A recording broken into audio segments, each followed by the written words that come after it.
Bismillahirrahmanirrahim. Assalamualaikum warahmatullahi wabarakatuh. Alhamdulillahirabbil alamin. Asyhadu an la ilaha illallah wa asyhadu anna Muhammadan abduhu wa rasuluh. Allahumma shalli ala Muhammad wa ala ali Muhammad.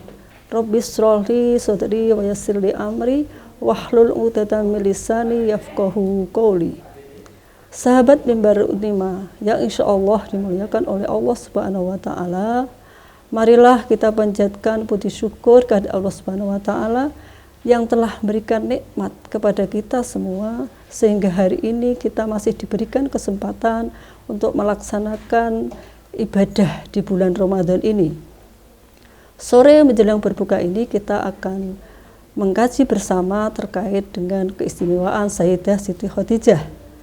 Sebagaimana kita ketahui hadis Nabi, hadis riwayat Muslim bin Hakim, Nabi Muhammad SAW bersabda, ada 4 wanita ahli surga, yaitu yang pertama Maryam binti Imran, yang kedua Fatimah Az-Zahra binti Muhammad SAW, yang ketiga Siti Khadijah binti Khuwailid, yang keempat Asiyah istri Fir'aun.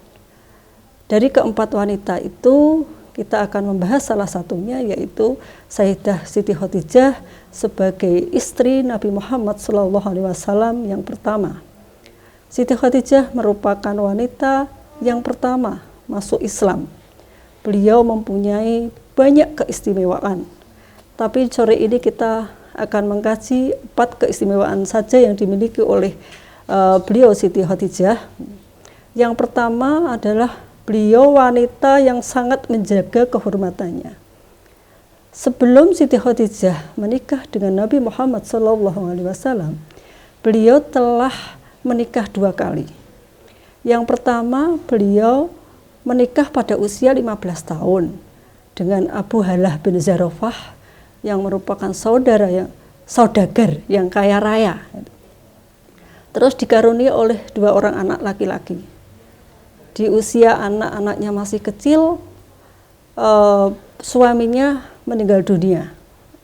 Dalam selang beberapa tahun, karena Siti Khadijah itu wanita yang sangat cantik, ulet, dan juga berperilaku sangat baik, banyak lelaki yang ingin melamarnya.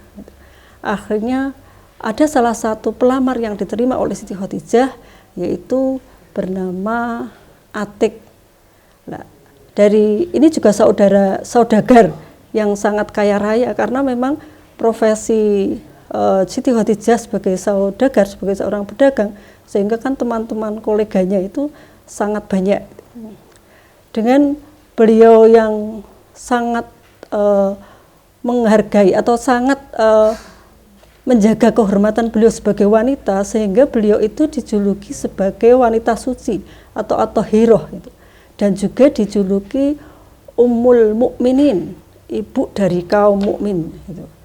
Selain sifat dari beliau yang menjaga kehormatan sebagai wanita, yang kedua keistimewaan beliau adalah wanita yang sangat cerdas. Gitu. Beliau setelah menjadi janda yang kedua, setelah beberapa tahun, kemudian dengan profesi sebagai seorang pedagang tersebut sukses gitu ya. Jadi pegawainya banyak kalau model sekarang. Kalau dulu namanya mungkin utusan, namanya utusan dagang. Kalau sekarang mungkin karyawan. Sehingga Siti Khadijah itu merekrut banyak karyawan untuk menjadi kolega dalam bekerjanya. Salah satunya yaitu Nabi Muhammad SAW. Nabi Muhammad SAW menjalankan misi dagangnya ke Syam. Setelah beberapa waktu di Syam, Nabi Muhammad SAW kembali kepada Siti Khadijah untuk menyampaikan hasil dari dagangannya. Dari berdagangnya tersebut, Nabi Muhammad SAW dengan sifat yang jujur, santun, dan berperilaku baik terhadap siapapun, banyak konsumen yang menyukai beliau sehingga dagangannya laris. Gitu. Nah, disinilah waktu itu Siti Khadijah merasa tertambat hatinya pada Nabi Muhammad SAW. Dan beliau menyampaikan isi hatinya kepada paman Nabi Muhammad SAW dan juga temannya, sahabatnya yang bernama Nur Faisah. Siti Khadijah menyampaikan isi hatinya kalau mau melamar Nabi Muhammad SAW. Yang ini mungkin kadang-kadang dianggap wanita itu tidak pantas ya untuk melamar laki-laki gitu. Tapi ternyata di zaman Siti Khadijah itu udah ada seperti itu. Kalau memang seorang wanita itu ingin mempunyai suami yang soleh gitu. Sedang posisi Siti Khadijah pada waktu itu kan orang yang sangat kaya raya, cantik. Kadang laki-laki juga takut untuk melamarnya gitu. Akhirnya kan Siti Khadijah mengutarakan itu lewat perantara gitu, bukan langsung kepada Nabi Muhammad tapi kepada perantara, sehingga Nabi Muhammad juga dipanggil oleh pamannya dan juga sahabat dari Siti Khadijah tadi untuk bisa menikah dengan Siti Khadijah, dan Nabi Muhammad menyatakan bersedia gitu. Dengan pernikahan Nabi Muhammad dengan Siti Khadijah ini dikaruniai 6 orang anak, 4 dari perempuan, yang 2 laki-laki. Gitu. Dari keturunannya ini memang ada beberapa yang diambil oleh Allah itu di masa kecil itu. Jadi ada yang sampai usia 29 tahun, tapi juga ada yang 2 tahun sudah diambil oleh Allah Subhanahu wa taala itu. Ini untuk keistimewaan yang kedua itu. Selain cerdas juga tadi saya sampaikan melamar laki-laki. Nah, mungkin bagi adik-adik mahasiswa, kalau memang ada yang tertarik dengan laki-laki soleh, dan jangan malu menyampaikan, tapi lewat perantara. Mungkin tidak harus dengan langsung, kalau langsung mungkin terlalu frontal ya. Tapi ternyata itu ada gitu di masa pada waktu Siti Khadijah. Terus yang keistimewaan yang ketiga yaitu beliau wanita yang sangat bijaksana. Gitu.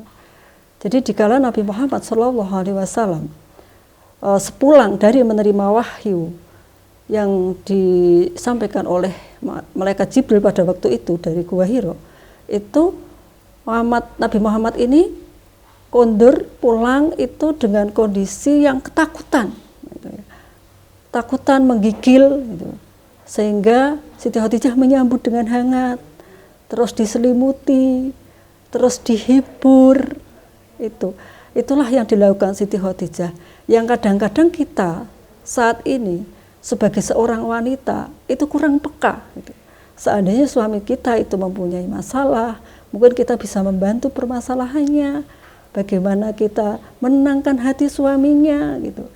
Tapi keistimewaan ini kadang-kadang kita itu jarang melihat gitu ya. Karena yang diangkat di sinetron-sinetron itu kan justru wanita itu sering mengompori suaminya dengan hal-hal yang tidak baik gitu kalau di sinetron. Alangkah seandainya ada sinetron yang mengangkat keistimewaan Siti Khadijah ini, mungkin para wanita pun mungkin akan terinspirasi bagaimana kita sebagai seorang istri untuk menghadapi suami itu. Itulah keistimewaan yang ketiga bagi Siti Khadijah.